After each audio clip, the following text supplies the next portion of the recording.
Amém. Bom dia, irmãos. Vamos refletir na palavra do Senhor. E o título da reflexão de hoje na verdade, o título da nossa reflexão é O Milagre na Sinagoga. O milagre na sinagoga.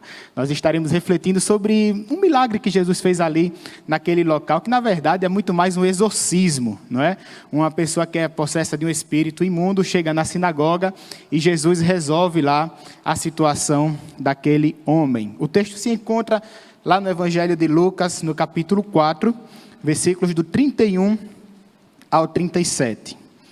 Lucas, capítulo 4, versículos do 31 ao 37.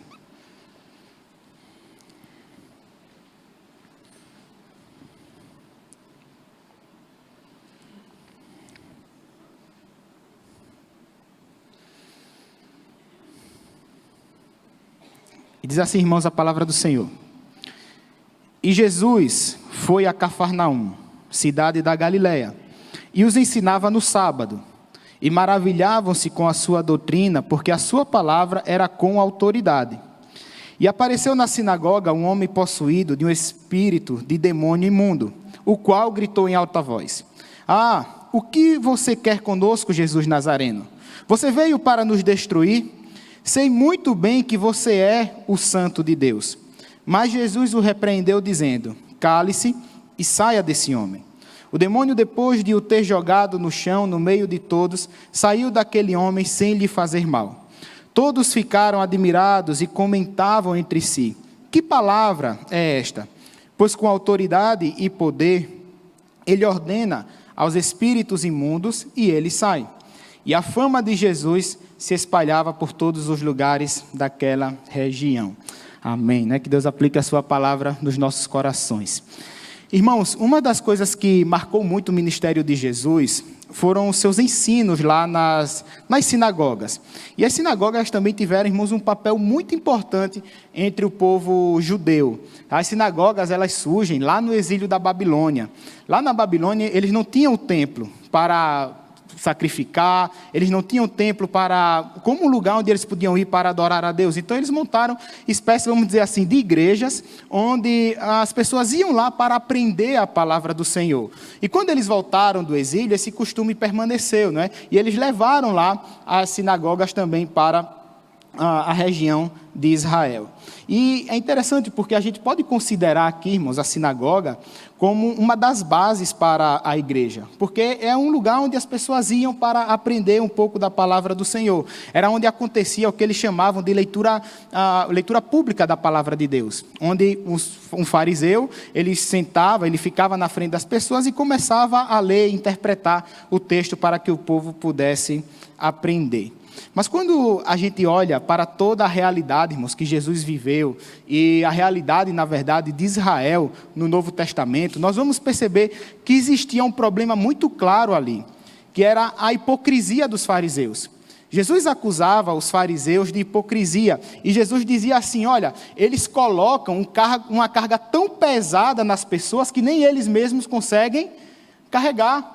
O que Jesus estava dizendo era que os fariseus estavam exigindo de pessoas o que Deus nunca exigiu, o que Deus nunca pediu. O grande problema dos fariseus era justamente o seu legalismo. Tanto é que nesse texto que lemos, as pessoas se admiravam, porque Jesus Cristo, ele não ensinava como os fariseus ensinavam. A Bíblia diz que Jesus, ele tinha autoridade. Quando as pessoas olhavam para Jesus, quando as pessoas ouviam os ensinos de Jesus, ou até mesmo aquele ato de exorcismo ali, a Bíblia diz que as pessoas se admiravam porque ele tinha o quê? Autoridade. Porque ele ensinava e fazia as coisas com autoridade. E sabe, irmãos, quando isso é interessante, porque todas as leis, toda a doutrina, tudo que nós temos na Bíblia, que nós devemos seguir, que nós devemos obedecer, se baseia em apenas uma coisa: no caráter de Deus. Por que os irmãos acham que nós não podemos mentir? A Bíblia fala, porque Deus não mente. Sede santos, porque eu, Senhor, sou santo. Então, tudo o que Jesus Cristo, diferente dos fariseus, mandou a gente fazer, foi porque Ele fez primeiro. Se Ele manda que a gente ame o próximo, é porque Ele amou o próximo, né? Então talvez seja por isso, irmãos, que Jesus tinha a sua autoridade, Porque ele apenas não mandava as pessoas a fazer as coisas, mas ele fazia antes de mandar fazer. Ele foi o primeiro, não é, que amou o próximo. Mas hoje, ainda hoje, na verdade, se fala muito sobre o que nós chamamos de prática exorcista de Jesus. E a primeira coisa que nós precisamos aprender aqui, irmãos, é justamente que nós temos duas coisas que se opõem nesse texto. Por um lado, nós temos a autoridade de Jesus. E por outro lado, nós temos as ações de Satanás. A autoridade de Jesus e as ações de Satanás. E essa autoridade de Jesus já é vista logo no começo, quando as pessoas se admiram pelo que Jesus ensinava. A autoridade aqui consiste no poder e no direito que Jesus tinha, ou tem, na verdade, de ensinar. Mas a autoridade de Jesus, percebam, era totalmente diferente de como os romanos exerciam autoridade. Muito naquele tempo se falava sobre a paz romana, mas era uma paz que era imposta. Era uma paz que as pessoas diziam, se pode andar nas ruas tranquilo porque ninguém é assaltado. É claro, porque era uma paz imposta. O povo de Israel, eles viviam, entre aspas, em paz enquanto pagassem impostos para Roma. Se não pagasse os impostos, era a crucificação, eram as mais diversas penas de morte que existiam. A autoridade de Jesus é diferente, porque ela não é imposta, mas ela tem uma coisa que deve sempre fazer parte do nosso discurso, que tem que fazer parte sempre de tudo aquilo que nós somos. A autoridade de Jesus, irmãos, era convincente. Por quê? Porque ele praticava, ele fazia. Eu fico impressionado porque às vezes Jesus pratica os mais diversos milagres, e muitas vezes depois que ele faz aquele milagre, a Bíblia diz assim, e as pessoas se admiravam da sua doutrina. Porque as histórias de milagres o povo de Israel já conhecia há muito tempo, desde o Antigo Testamento. O que fazia a diferença no ministério de Jesus era justamente a sua doutrina. As pessoas se admiravam da doutrina que ele ensinava, mesmo depois de fazer o milagre. Humanamente falando, era mais fácil a gente se admirar com o quê? Com o milagre. A gente vê uma pessoa curada. Mas aqui no texto, a Bíblia fala que as pessoas se admiravam da doutrina de Jesus. Entendam, irmãos, aqui, que a autoridade de Cristo revela o seu amor. Os escribas e os fariseus oprimiam o povo de Israel por causa do seu legalismo e por causa do apego, não é, à letra da palavra.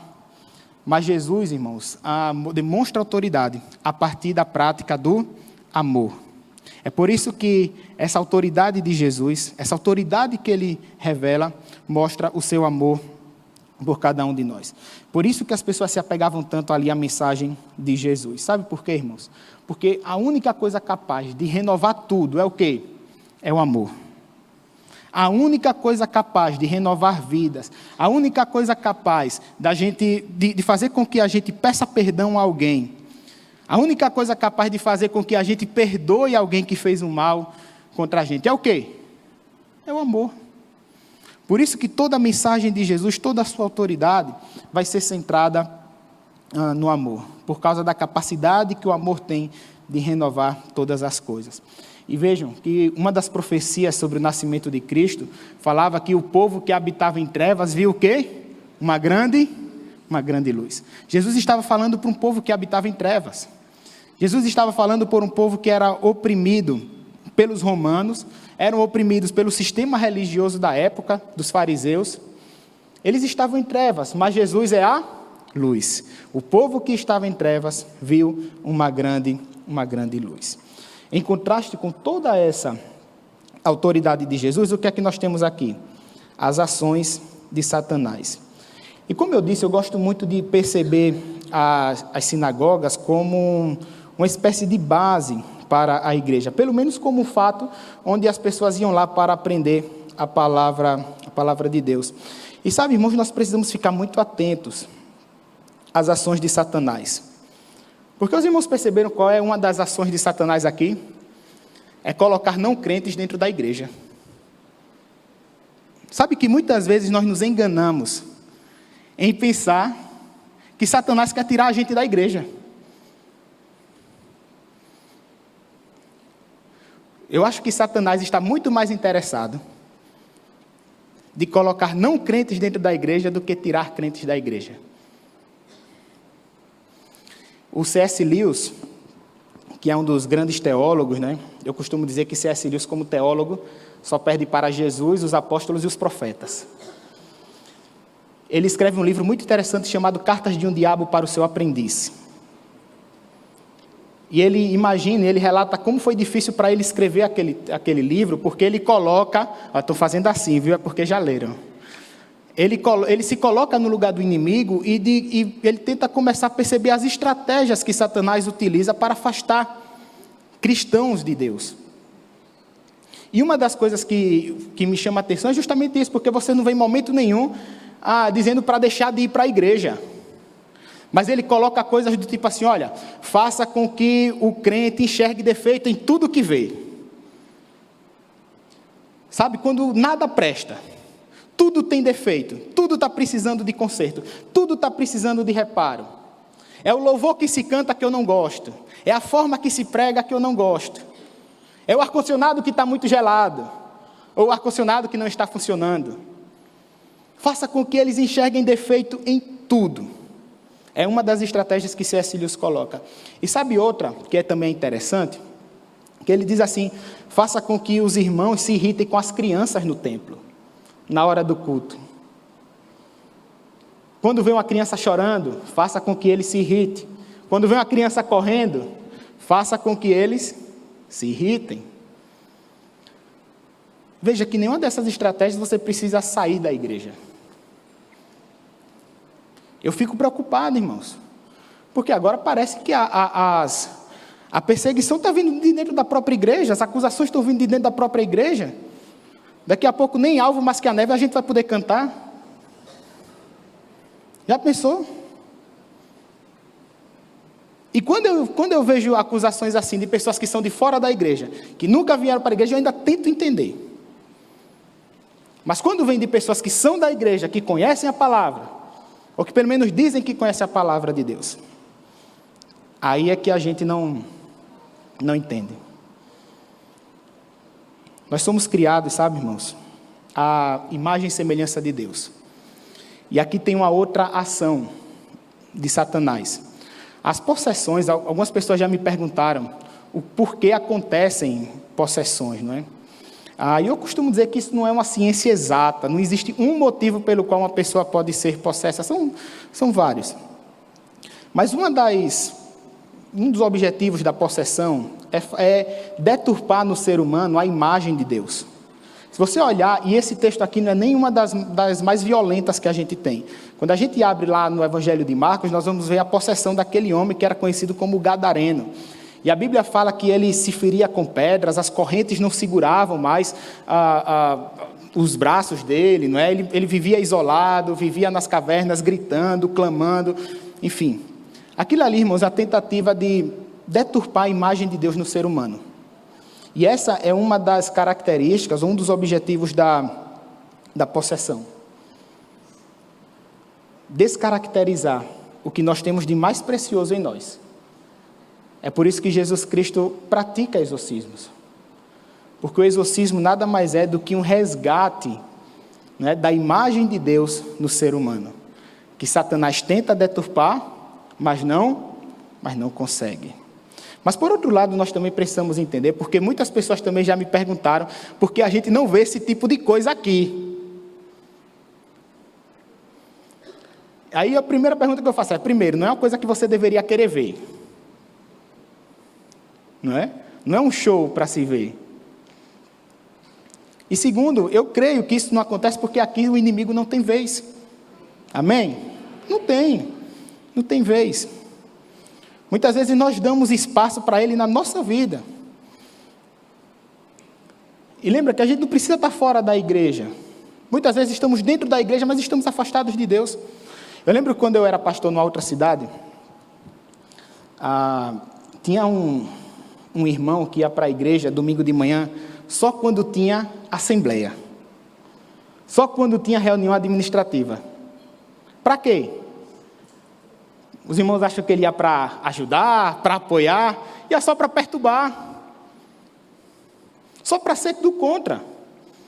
Porque uma pessoa que não tem o hábito de vir domingo de manhã para a igreja e só vai quando tem assembleia, para quê? Para perturbar. Daqui a pouco a gente vai ter assembleia, né? Cuidado para não perturbar. Não sei se você não tem o hábito de vir domingo de manhã para a igreja, mas eu espero que você não tenha vindo só por causa da assembleia. E se veio só por causa da assembleia, por favor, não perturbe.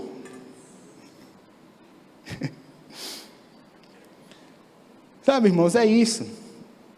Outro motivo pelo qual exorcismos não acontecem aqui, muitas vezes, é porque exorcismo não é sinônimo de espiritualidade. Jesus Cristo fala isso em Mateus, no capítulo 7, nos versículos 22 e 23. Muitos naquele dia hão de dizer-me: Senhor, Senhor, porventura não temos nós profetizado em Teu nome, e em Teu nome não expelimos demônios, e em Teu nome não fizemos muitos milagres? Então lhes direi explicitamente: nunca vos conheci, apartai-vos de mim, os que praticais a iniquidade. Exorcismo não é sinônimo de espiritualidade. Com toda essa cena, irmãos, que acontece aqui, entenda que o que Jesus faz é justamente combater as ações de Satanás dentro da igreja. E existem algumas formas de combater as ações de Satanás aqui na igreja. E a primeira delas é que Jesus exerce misericórdia. O exorcismo precisa ser entendido como um ato de misericórdia, como um exercício de misericórdia. E talvez a misericórdia seja uma das maiores armas que nós temos contra o inimigo. Claro, misericórdia com espiritualidade. Não apenas uma misericórdia nos termos de ação social, sem uma espiritualidade, sem a propagação do reino de Deus, isso também não adianta. A misericórdia tem que ser exercida junto com essa ideia de expansão do reino de Deus, junto com a ideia de espiritualidade. Então essa é a primeira maneira que Jesus combate as ações de Satanás dentro da igreja, exercendo misericórdia. A segunda maneira, irmãos, é justamente, está lá nos versículos 34 e 35, que é o que eu chamo de discernimento de testemunho. Olha só o que diz. Aquele homem que estava possesso, né, ele chega até Jesus e diz assim: o que você quer conosco, Jesus Nazareno? Você veio para nos destruir? Sei muito bem que você é o Santo de Deus. Mas Jesus o repreendeu dizendo: cale-se e saia desse homem. Os irmãos perceberam aqui que Jesus não aceita o testemunho de um demônio? Aquele demônio reconheceu: você é o Santo de Deus, você é o Messias. Jesus não aceita, irmãos, falsidade. Por mais que o testemunho de um demônio expresse uma certa verdade, não passa de um testemunho mentiroso. Por isso que uma das melhores formas que nós temos de combater as ações de Satanás na igreja é sendo verdadeiros naquilo que nós falamos e naquilo que nós vivemos. Porque a verdade, irmãos, é muito mais do que palavras que saem da nossa boca. A verdade tem muito mais a ver com um estilo de vida, com o modo como nós vivemos. Já que Satanás é o pai da mentira, nós só podemos combatê-lo com a verdade, sem a hipocrisia, mas sendo verdadeiros em tudo aquilo que nós cantamos, em tudo que nós falamos, em tudo que nós vivemos. É justamente isso aqui que Jesus Cristo faz. Então, só para a gente concluir o sermão de hoje, apenas duas coisas que nós precisamos refletir. A primeira delas é que a autoridade de Cristo sobre espíritos imundos revela a sua vitória final. Se Cristo, quando esteve aqui conosco, teve autoridade, né, e ele só bastava ele falar: saia desse homem, a Bíblia diz que os espíritos saíam, e as pessoas se admiravam com a sua autoridade. Isso revela, irmãos, algo muito maior. Isso revela a vitória final de Jesus Cristo sobre o nosso inimigo. Por isso, que se for para escolher um time para jogar, jogue no time que vai ganhar. Sabe por quê? Porque essa é a segunda coisa. Onde quer que Deus trabalhe, Satanás se opõe. Onde quer que Deus trabalhe, Satanás vai se opor. Eu sei que às vezes pode até parecer clichê, mas nós temos dois lados para escolher. E o grande problema é que os dois lados querem a gente.